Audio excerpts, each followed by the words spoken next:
Caracol Sostenible. Gabriel de las Casas, Gustavo Yepes.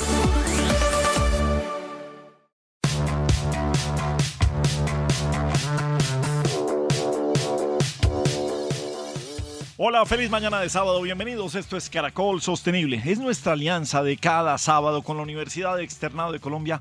Hablamos de sostenibilidad con el profesor Gustavo Yepes. Profe, muy buenos días, ¿cómo estamos? Gabriel, buenos días a todos nuestros oyentes. Bueno, hoy vamos a hablar de corrupción y sostenibilidad. Venga, usted que está en las aulas, está con un público joven de las universidades.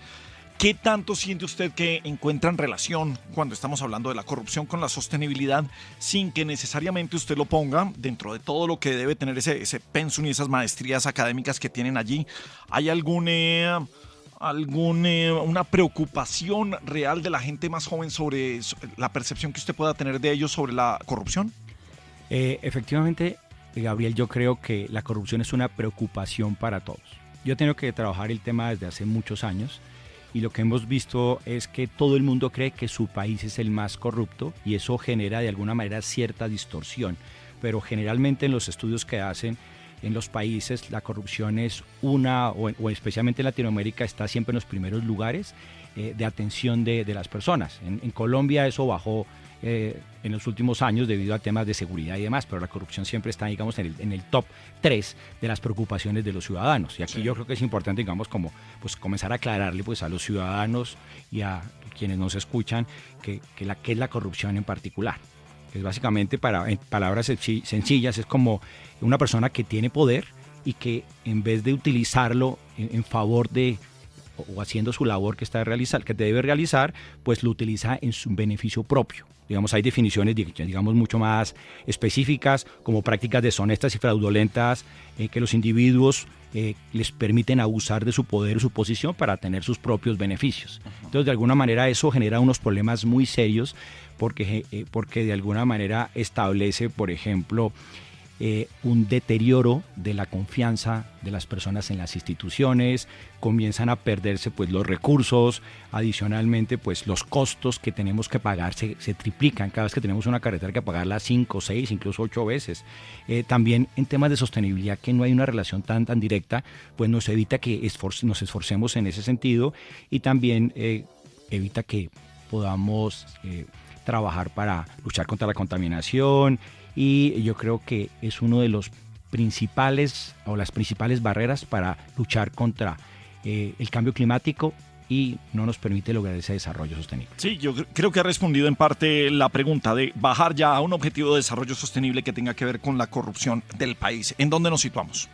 Y en ese punto en particular el ODS número 16, Paz, Justicia e Instituciones Sólidas, que cuenta básicamente con 10 metas, las cuales lo que buscan es cómo aseguramos que las personas puedan vivir en un ambiente donde haya ley, donde haya confianza. Y eso significa que tenemos que fortalecer las instituciones para que no haya violencia con las personas, que no haya trata de personas o no lo vayan a usted a secuestrar. Adicionalmente, que hayan estados de derecho en los países. También estamos hablando de luchar contra las corrientes financieras ilícitas, el tema de las armas. Y sobre todo en el 16.5 hablan de evitar la corrupción y el soborno. Pero mire que solamente nos estamos quedando cuando estamos hablando de estados y de gobiernos. Y dentro de las compañías también estamos hablando de lo social, de lo económico, de lo ambiental, pero en esa gobernanza también es importante, porque la corrupción dentro de los privados también existe y también va en contra de la sostenibilidad. Es un punto muy importante, Gabriel, que usted está mencionando, porque si usted mira los estudios que se presentan en todo el mundo, más o menos solamente el 15-16% hablan de corrupción privada. La mayoría está centrada sobre la corrupción pública, donde es donde se pone el ojo, pero no puede haber corrupción solamente pública si no hay la intervención de un privado. En general pasa eso. Entonces es muy importante entender que esa corresponsabilidad que hay entre esos dos actores. Y lo que usted está hablando sobre la gobernanza, creo que también es muy importante. En el año 2004, el presidente Global Compact comienza a darse cuenta, que es el señor George Kell, que era muy importante invitar a los inversionistas para que también no fueran los que presionaran a los gerentes de las compañías para que no tomaran las mejores decisiones contra la sostenibilidad. y entonces comienza a hablar de algo que es ahora muy popular que se llama los criterios ASG o ESG, ambiental, social y gobernanza, diciéndose entonces a las personas de las empresas que tengan en cuenta los riesgos y los impactos en el tema ambiental, en el tema social y en el tema de gobernanza, en el tema de su gobierno corporativo, para establecer mecanismos y prioridades para luchar desde el sector privado, desde la empresa, con esa tragedia que se puede llamar así, esa situación tan dramática de corrupción que se presenta en todo el mundo, pero que afecta con una notoria condición a nuestro país y a nuestra región. Bueno, señor, pues gran tema para tratar hoy aquí en Caracol Sostenible. Bienvenidos. Caracol Sostenible en Caracol Radio.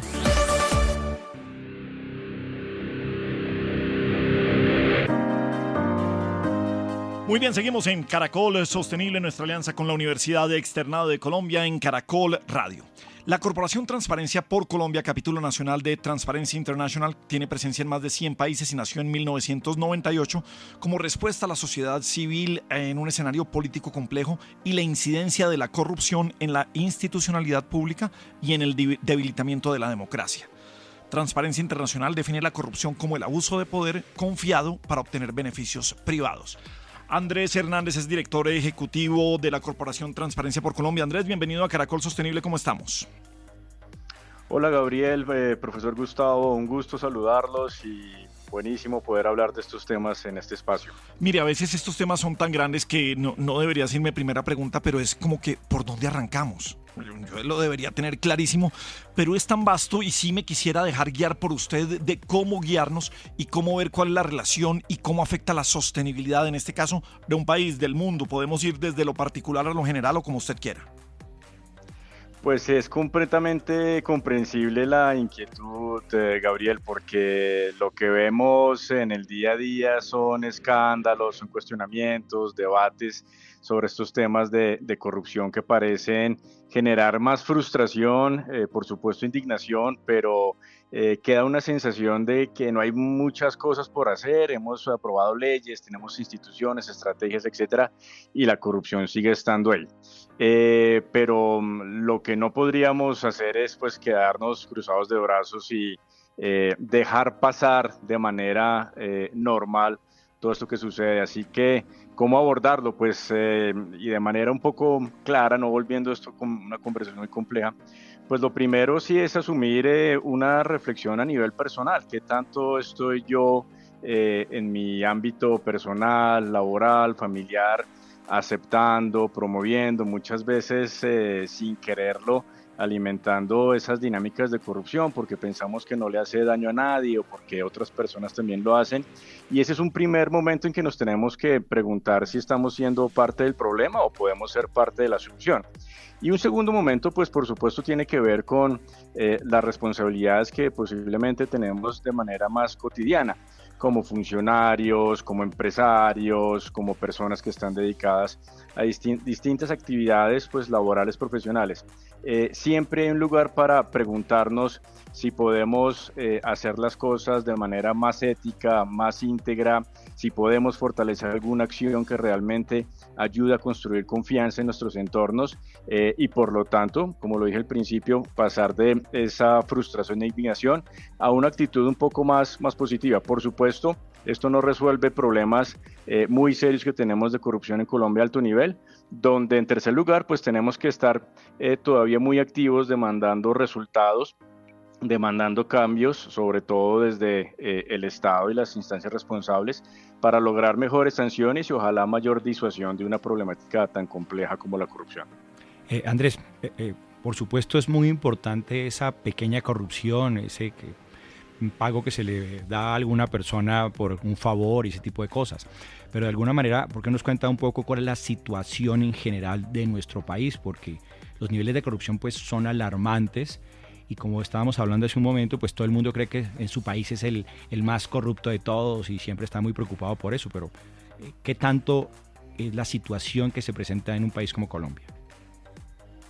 Sí, me parece muy importante esa pregunta, profesor Gustavo, porque muchas veces se nos pierde el panorama de la realidad frente a, como lo dije antes, una situación que parece bastante frustrante e indignante. No vamos a negar en lo absoluto que Colombia tiene un problema sistémico de corrupción. ¿Qué significa eso? Que tenemos actos, hechos de corrupción, prácticas de corrupción en muchos lugares del funcionamiento de nuestro sistema político, económico y muchas veces también social.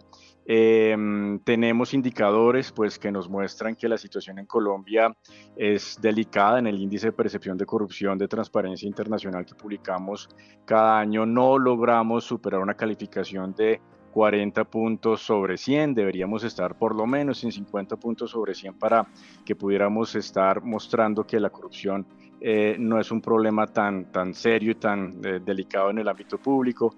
Tenemos indicadores que manejamos en Transparencia por Colombia de recursos puestos en juego entre 2016 y 2020 de alrededor de 130 billones de pesos, de los cuales solamente, según nuestros cálculos, se logran recuperar 9 billones. Y tenemos datos aún más alarmantes en términos, por ejemplo, de afectación en derechos humanos. El 25% de las personas directamente afectadas por corrupción en los datos que nosotros analizamos son niños, niñas, jóvenes que están siendo afectados en sus derechos y en la garantía de su calidad de vida por temas de corrupción. Así que el problema es bastante serio. Ahora, por supuesto, no podemos, como lo dije antes, quedarnos cruzados de brazos.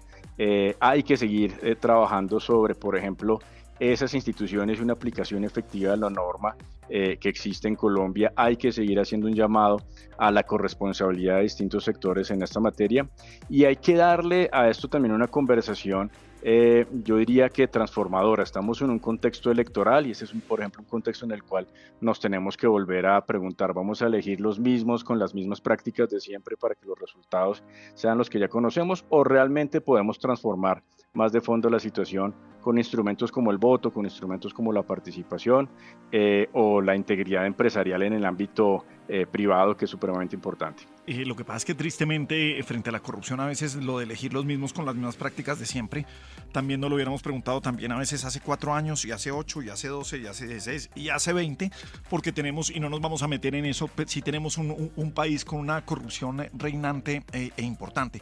Hay un punto que le quería preguntar y que no sé si se meten ustedes eso en lo que tiene que ver con la corrupción en los privados, en la gobernanza. ¿Cómo lo miran o cómo es esa relación gobierno-privados y la corrupción? Pues Gabriel, ese es un tema que nos viene preocupando obviamente desde el inicio de nuestra organización, como lo mencionó en la introducción. Nosotros venimos trabajando desde sociedad civil hace 27 años, alertando sobre esta problemática, pero desde el inicio tuvimos un apoyo importante, un sector empresarial comprometido, un sector empresarial que sigue reconociendo y ejerciendo el negocio de manera íntegra y que quiere, por supuesto, seguir avanzando en esta lucha. Ahora, la problemática es complicada. Nosotros analizamos 4 tipos de corrupción periódicamente: la administrativa, la corrupción política, la corrupción judicial y la corrupción privada. Obviamente la más evidente es la corrupción administrativa, los temas de contratación y la corrupción política, que ya la tocamos por encima hace un momento. Pero dentro de estos 4 tipos, el porcentaje de corrupción privada ha estado en el número de casos de alrededor del 15-17% en los últimos años. Es una corrupción privada de personas que utilizan vehículos propios, figuras jurídicas propias del sector privado para capturar, por ejemplo, recursos públicos. Entonces tenemos uniones temporales, consorcios que se hacen de manera amañada, lo hemos visto en algunos casos, presentando certificaciones falsas, etcétera. Lo hemos visto incluso, por ejemplo, en los temas de cartelización. Todo esto para decir que la corrupción privada no es un tema menor, es un tema que tenemos que seguir abordando, manejando, otra vez con aquellos que tienen oídos y acciones abiertas para aplicar prácticas de integridad. Hay un trabajo supremamente interesante en Colombia, pero hay que seguir siendo mucho más cuidadosos, sobre todo en el ámbito de contratación, para verificar con quién se están ejecutando los recursos públicos, donde entran las empresas privadas, y esperamos que ahí podamos arrojar muchísima más transparencia y mucha más integridad para evitar pues esos porcentajes tan delicados, como mencioné antes, en términos de corrupción privada.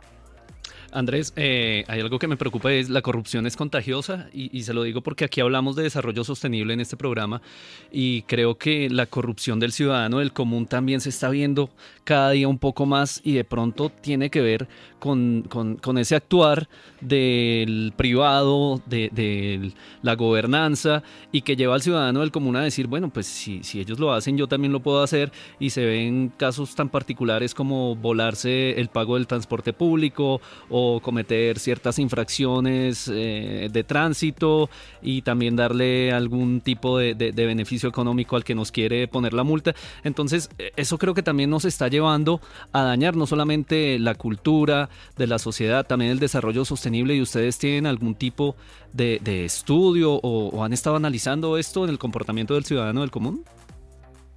Sí, me parece muy interesante ese planteamiento de contagio, y yo creo que es completamente pertinente. Si uno lo mira desde una perspectiva un poco más técnica, normalmente cuando uno aborda estos problemas, lo que hace identificar los riesgos, y siempre en el ámbito público o privado hay un riesgo de contagio, ¿no? Yo hago negocios con una tercera parte que, por ejemplo, está metida en problemas de este tipo, y entonces pues eso me termina afectando a mí, y es una de las principales razones por las cuales las empresas adoptan enfoques de integridad, de hecho como parte, y enfoques de sostenibilidad, pero justamente para proteger su negocio, ¿no?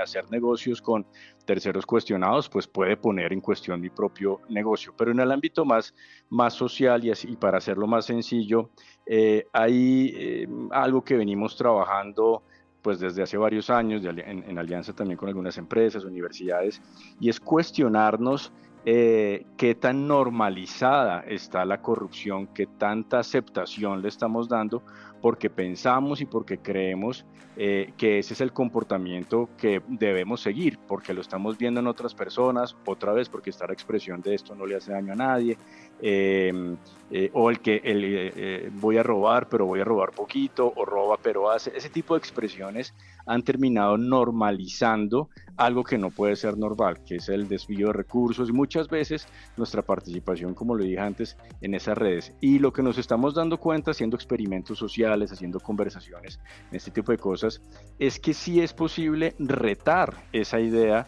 de que todos somos iguales, de que todos somos corruptos y nos tenemos que comportar así.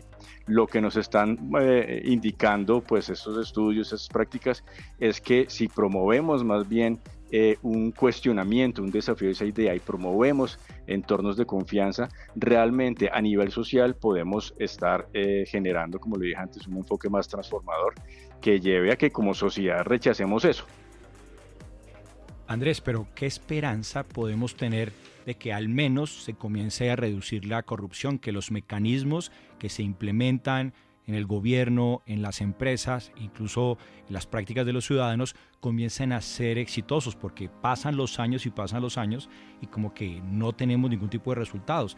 Y también me parece interesante que llamamos a la corrupción algo así como una especie de flagelo, un cáncer, pero siempre está como un monstruo alejado que no podemos controlar, que no es posible poder hacer ceder. ¿Tenemos alguna esperanza para acabar con este problema de la corrupción? Esperanza siempre hay, y esperanza siempre tenemos que mantenerla, no solamente como un ideal, y obviamente nuestra organización se plantea un ideal muy alto, muy desafiante, que está asociado a lograr un país libre de corrupción donde vivamos de manera íntegra y actuemos a favor del bien común. Pero entonces no es solamente por ponernos un ideal. Yo creo que tenemos que, en un tema tan complejo, verlo desde distintas perspectivas.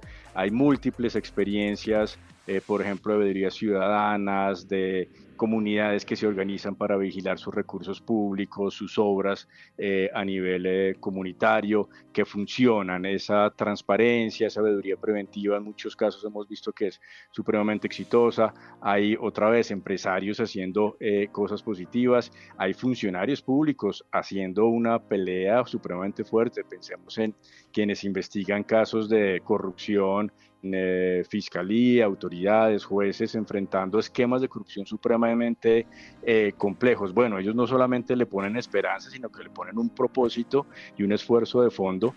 Por supuesto, quisiéramos que los resultados fueran distintos, quisiéramos que fueran mucho más evidentes, pero al final, pues esta es una tarea en la cual hay que mantener los esfuerzos. Esto es como una lucha que no puede bajar la guardia en ningún momento, y yo creo que sin lugar a dudas tendremos que ojalá alcanzar algún día el punto de no retorno, por decirlo de alguna manera, en el cual podamos decir que Colombia supera la corrupción. Claro, hay muchas cosas por hacer ahí, un sector judicial independiente, una política más transparente, una contratación pública mucho más abierta. Yo creo que tenemos las herramientas y hay que persistir. Bajar la guardia creo que no es una opción. Bueno, pues algo más, profesor, para decir, mejor dicho, quiero volver con usted para ver cómo la corrupción de verdad nos afecta en la sostenibilidad. ¿Qué es lo que toca después de esta charla con Andrés en Transparencia por Colombia? Bueno, creo que es muy importante que entendamos que la sostenibilidad hace parte del desarrollo, que la corrupción hace parte del desarrollo sostenible. Que no podemos solamente conseguir los resultados económicos, sociales y ambientales, sino que tenemos un ambiente donde estén las reglas claras, donde la gente siga unas reglas que le permita interactuar y trabajar de manera conjunta, vivir en armonía. Y eso es fundamental comenzarlo a hacer. El asunto es que hay algunas personas que, pues según los datos que he podido recopilar, no son la gran mayoría. Hicimos un estudio recientemente, fue publicado con más de 3.000 empresas en Latinoamérica, desde Guatemala hasta Argentina, y encontramos que las prácticas de soborno en particular que estábamos trabajando comienzan, están presentes, pero todavía no están institucionalizadas. Y eso nos da un poco, como decía Andrés ahora, un poco de esperanza al respecto de cómo podemos vincular al sector privado para que se muestre como ejemplo, ¿no? Para que sea ese precursor de ese nuevo camino para esforzarse y en acatar las reglas que todos debemos seguir.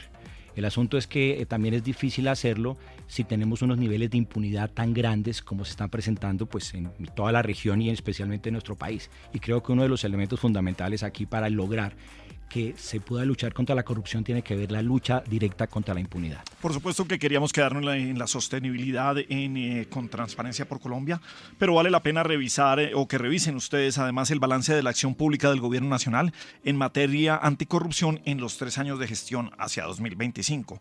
Voy a dejar aquí una de las conclusiones que me encuentro. El decreto que finalmente reglamenta esta estrategia presenta acciones que parecen aisladas con escasa articulación, sin evidencia de cuál es el impacto previsto y con alcance que podría ser insuficiente, convirtiéndose en una oportunidad que no ha sido suficientemente aprovechada. Estamos hablando de la estrategia anticorrupción del actual gobierno, pero nos queremos quedar en la sostenibilidad. Andrés Hernández, mil gracias por acompañarnos esta mañana aquí en Caracol Sostenible. Gabriel, mil gracias, profesor Yepes, un gusto y siempre a la orden para seguir utilizando estos temas. Bien, de nuevo gracias Andrés Hernández por estar aquí en Caracol Sostenible. La Cámara de Comercio de Bogotá está invitando porque el próximo 9, 10 y 11 de septiembre tenemos la Cumbre Internacional de Sostenibilidad e Innovación Ambiental, organizado por Prisa Media, por la CAR, la Cámara de Comercio y la CAF.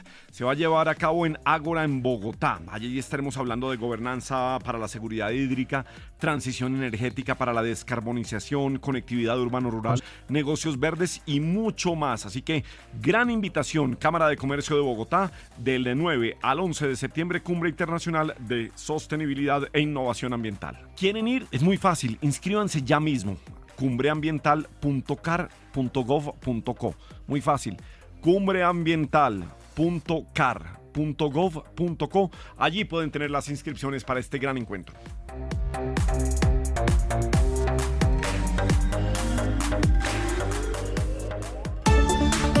Ya regresamos con Caracol Sostenible. Entretenimiento sostenible.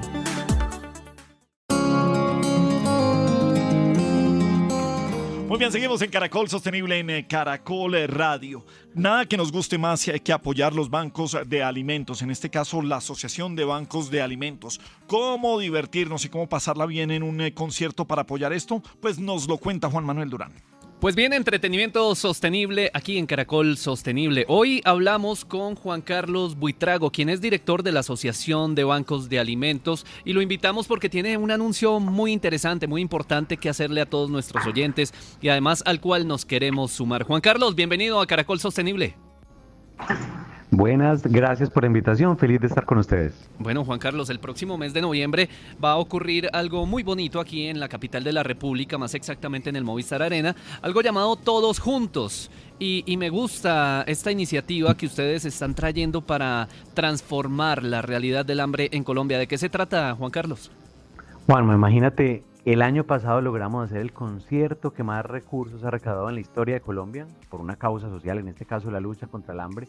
Y este año decidimos hacer la movilización social más grande del país. Este año dijimos, vamos a ir mucho más allá que un concierto, vamos a hacer muchas más cosas para conectar a todos los colombianos, para poner el problema del hambre sobre la mesa, pero también para mostrarle a los colombianos que hay diferentes formas de ayudar y que todos podemos trabajar en la lucha contra el hambre. Entonces, 23 de noviembre en el Movistar Arena tenemos un concierto maravilloso.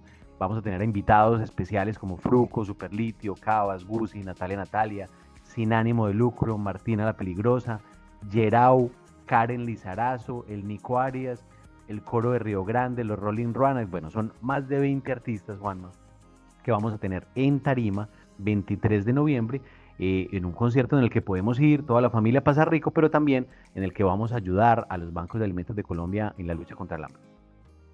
Pues además ustedes utilizan unas formas de mostrarnos por qué es importante atacar el hambre, unas formas que además son muy fáciles de entender. Me encuentro con que hoy en Colombia 5.2 millones de personas son menos inteligentes y más pobres porque tuvieron desnutrición crónica en su primera infancia. Con esto ustedes nos dicen, oiga, si hay hambre, el país no avanza. Si hay hambre, pues las personas no tienen las mismas oportunidades. Así es, Juanma. Hoy en Colombia tenemos 392.000 niños menores de 5 años con desnutrición crónica. Para todos los oyentes, para que se imaginen el problema de esta enfermedad. La mayor parte, Juanma, del cerebro se forma en los primeros años de vida.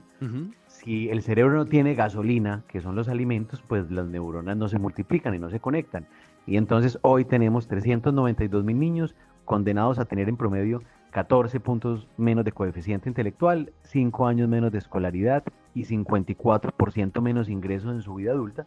Es una enfermedad irreversible y por eso los bancos de alimentos tenemos una apuesta para combatir esta enfermedad y para acabar el hambre en Colombia. Entonces, por eso estamos invitando a Todos Juntos es una gran movilización. Este 17 de septiembre, Juanma, tenemos una gran subasta con obras espectaculares de Green Day, de Juanes, bueno, un montón de artistas donaron muchas obras para nosotros subastar y hacer un gran recaudo. Y después vamos a tener el concierto Todos Juntos el 23 de noviembre en Movistar Arena. Bueno, pues usted nos adelanta un poquito de todo lo que va a ocurrir en torno a Todos Juntos. Juan Carlos, ¿qué va a pasar con esa plata? Con todo lo que reúnan. Ustedes ya están teniendo un plan no solamente para esta subasta de la cual me estaba hablando, sino además el tema de la boletería. Así es, Juanma, tenemos un sueño. El año pasado recolectamos más de 11.460 millones de pesos. Los invertimos primero en un nuevo banco de alimentos, entregamos el nuevo banco de alimentos del Urabá. Compramos más de 14 camiones para fortalecer un programa que tenemos de recuperación de excedentes agrícolas. Camiones que nos sirven para salvar miles de toneladas de frutas y verduras, pues que nosotros distribuimos a 1.4 millones de personas. Este año vamos a hacer lo mismo. Este año tenemos una gran meta y es tener una nueva sede en el Banco de Alimentos de Cúcuta. Necesitamos ampliar la bodega del Banco de Alimentos de Cúcuta. Vamos a tener la segunda bodega del Banco de Alimentos de Buenaventura con los recursos recaudados este año. Vamos a inaugurar un nuevo banco de alimentos en el suroeste antioqueño, específicamente en Urrao.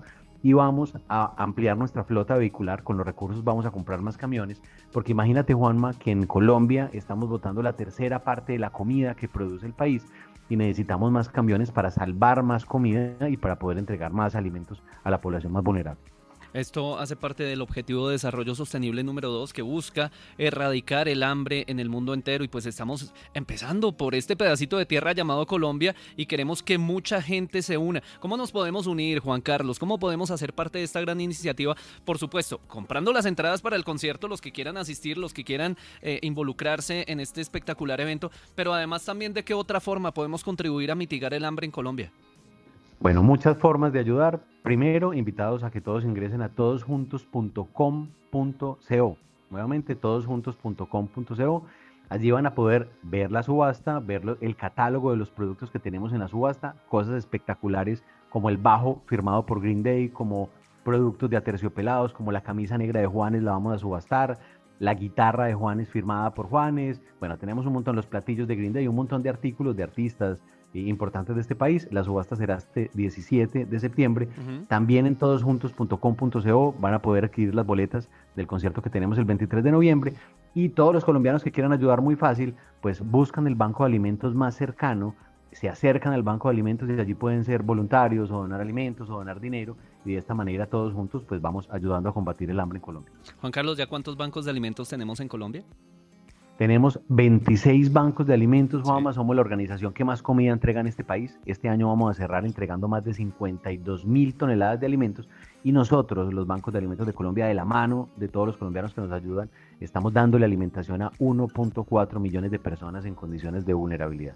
Pues cifras que nos entregan los bancos de alimentos: casi 20 millones de personas en Colombia viven con insuficiencia alimentaria, más de 2 millones padecen hambre crónica y 392.000 niños enfrentan desnutrición crónica. Pues tenemos esta invitación a través del arte, a través de la cultura, para que todos juntos, como se ha denominado este evento, hagamos parte y podamos sumar un granito de arena para mitigar el hambre en el país. Así que invitadísimos. Recuerden, próximo 23 de noviembre se va a realizar este evento en el Movistar Arena y ustedes pueden adquirir sus entradas ahora mismo. Todos estos recursos entonces destinados a trabajar en contra del hambre por parte de la Asociación de Bancos de Alimentos de Colombia. Estamos en Caracol Sostenible y gracias, Juan Carlos Buitrago, director de esta Asociación de Bancos de Alimentos, por invitarnos, por hacer parte de Caracol Sostenible, por toda esa gestión que ustedes están realizando, y por supuesto aquí siempre vamos a estar dispuestos a escucharlos y amplificar este mensaje para que trabajemos todos juntos.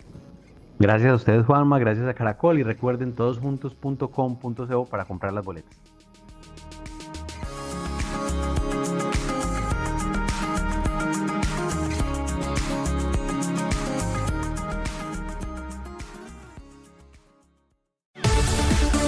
Caracol Sostenible en Caracol Radio.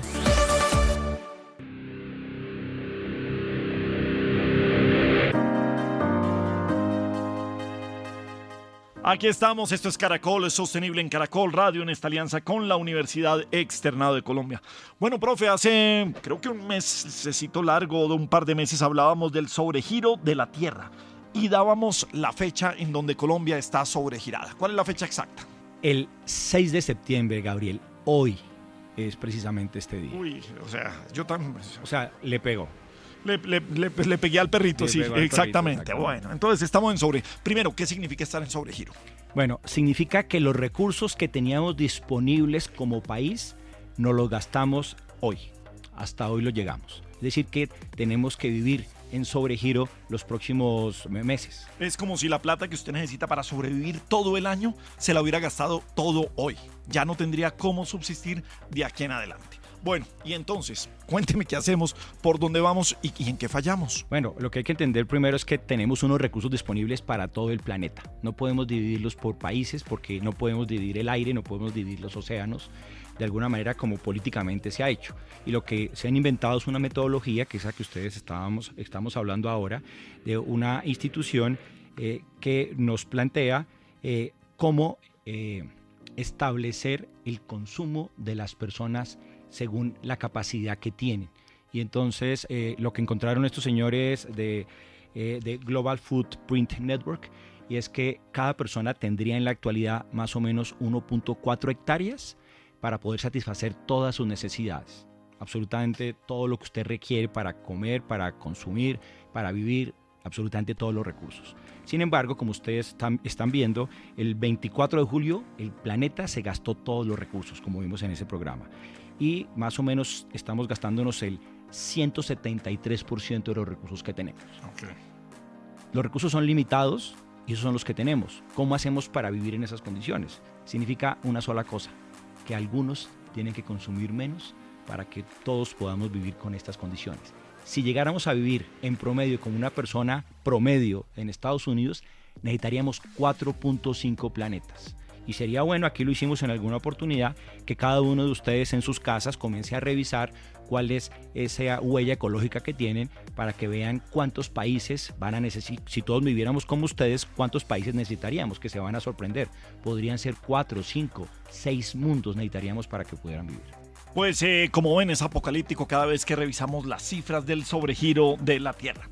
Profe, hablemos de uno de los problemas que tenemos grandes en Colombia y que se tiene grande en el mundo, en Europa, lo que pasa en la frontera de México, Estados Unidos, la migración y la sostenibilidad.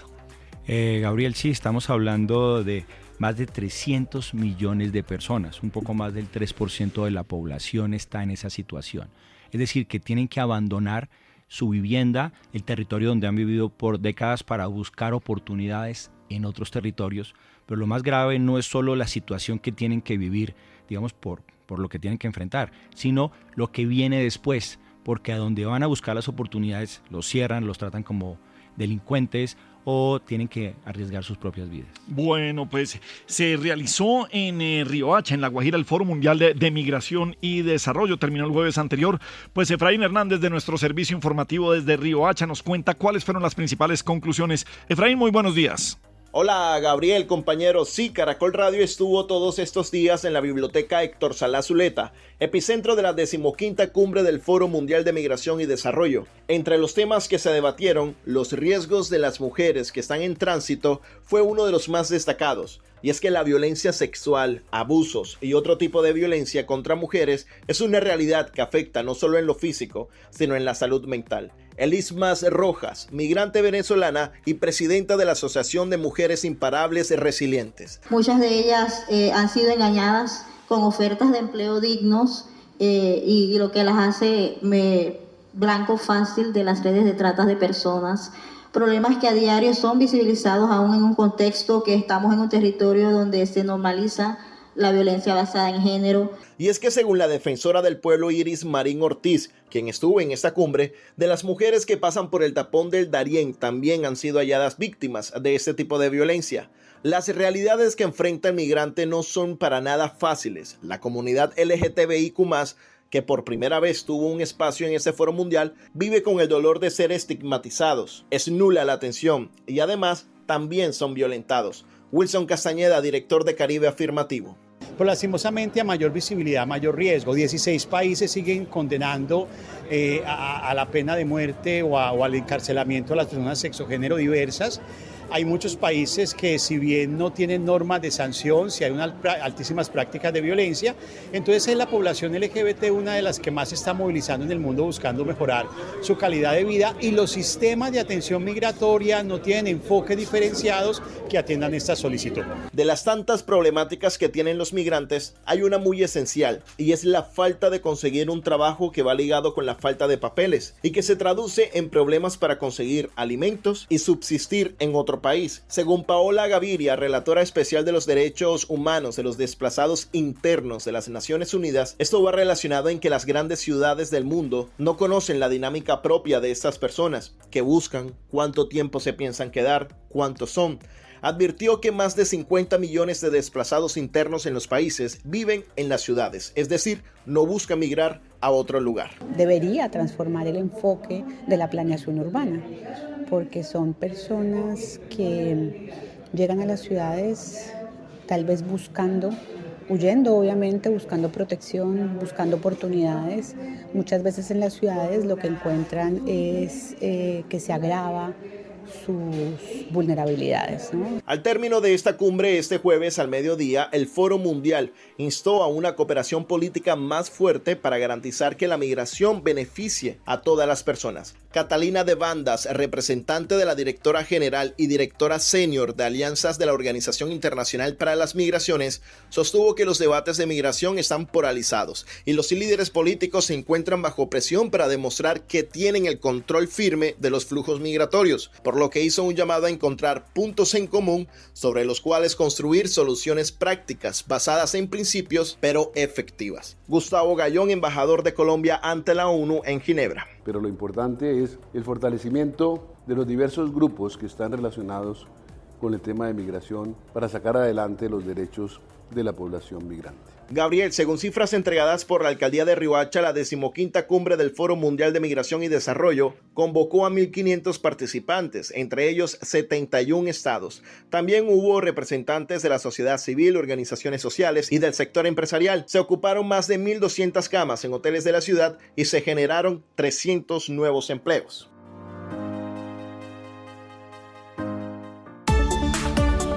Caracol Sostenible. De lo absurdo a la reflexión.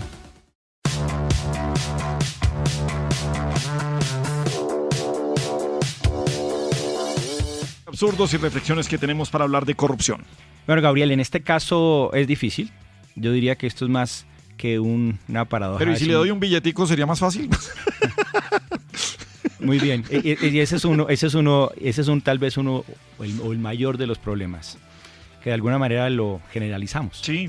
Y lo volvemos chiste, y lo volvemos costumbre, y lo volvemos gracia, y lo volvemos en ciertas familias y en ciertos círculos sociales, que sea parte del honor familiar la cantidad de dinero que usted le tumbó al Estado o que se tumbó en un negocio. Hombre, esto no puede ser. Yo le pregunto a mis alumnos, ¿qué harían ustedes si encuentran aquí al frente de este salón a una persona, un invidente, una persona en silla de ruedas, si alguien lo está golpeando? ¿Qué harían? Pues todos dicen, no, yo haría algo para evitar que le pegue, al menos grito o algo así al respecto. Pero cuando estamos hablando de un problema tan serio como la corrupción, pues nos da risa y hay algún tipo de palabras que se convierten en un chiste. No, es que la tristeza es que hemos navegado en estas aguas desde hace mucho rato. Entonces por eso me parece que es difícil y por eso le digo que es más un colmo de lo que vamos a hablar aquí en este momento, que es como el castigo a los inocentes, porque quiero hablarles a ustedes de la impunidad. Esta se entiende como la ausencia de castigo o sanción frente a delitos cometidos. Digamos que significa como que los responsables de esos actos ilícitos, no sé, desvío de fondos públicos o abuso de poder, no son investigados, ni son procesados, ni siquiera son condenados, o reciben penas tan leves, pues que no generan ningún tipo de efecto disuasivo. En otras palabras, digamos, la impunidad no es solo la ausencia de justicia, sino también un incentivo para que el delito pues se pueda repetir. Y los datos son significativos. El Banco Mundial nos dice que la corrupción sostenida por la impunidad cuesta al mundo alrededor del 5% de su PIB del año, más o menos unos 2.6 billones de dólares. Hay un índice que mide que se llama el Índice Global de Impunidad, que es del año 2024, concluye que la impunidad sigue siendo un grave problema estructural y persistente en gran parte del mundo, digamos, no solamente en países que están en desarrollo. Los resultados de esos estudios muestran que muchos sistemas de justicia y seguridad carecen de la capacidad institucional para investigar, sancionar y pues prevenir los delitos. El Atlas de la Impunidad, la versión 2024, reporta que América Latina registró un porcentaje ligeramente superior al promedio mundial, sacó 2.08 sobre 2.02, lo que significa que la región tiene más impunidad que el promedio, aunque no mucho. Y en los aspectos más significativos están los temas de violencia y conflicto, que son los que más se afectan en este sentido. Porque la impunidad, digamos, no es un problema aislado, es un problema sistémico, es estructural. Todos, absolutamente todos, hacemos de alguna manera parte de él. En países como México y Colombia, esta impunidad supera el 90% en los casos de corrupción. Y pues ya a escala mundial, pues se traduce en millones y billones de dólares perdidos que podrían invertirse en recursos para especialmente los más desfavorecidos. Entonces digamos que el no castigar a los culpables es prácticamente castigar a los inocentes. Los corruptos quedan libres, refuerza la idea de que el crimen sí paga, que vale la pena hacer ese negocito, y ese mensaje erosiona la confianza en la ciudadanía, la cohesión social y por supuesto nos enfrenta a situaciones que no quisiéramos vivir. Yo creo que aquí nos queda una pregunta muy importante. ¿Puede una sociedad hablar de justicia si el 90% de los casos de corrupción nunca reciben una sanción? Y quiero dejarlos a todos ustedes con las frases del director, un antiguo director de Transparencia Internacional, el señor David Nussbaum, que planteaba algo así como que La corrupción no es un desastre natural, es el robo frío y calculado de las oportunidades de los hombres, de las mujeres y de los niños que más lo necesitan. Pues fíjese que sin ser desastre natural, es uno de los desastres más importantes en contra de la sostenibilidad y el mismo sobregiro de la nación y del planeta. Hasta aquí Caracol Sostenible, la producción periodística de Juan Manuel Durán, el profesor Gustavo Yepes en la alianza con la Universidad Externado de Colombia y Caracol Radio. Soy Gabriel de las Casas, en 8 días vuelve Caracol Sostenible.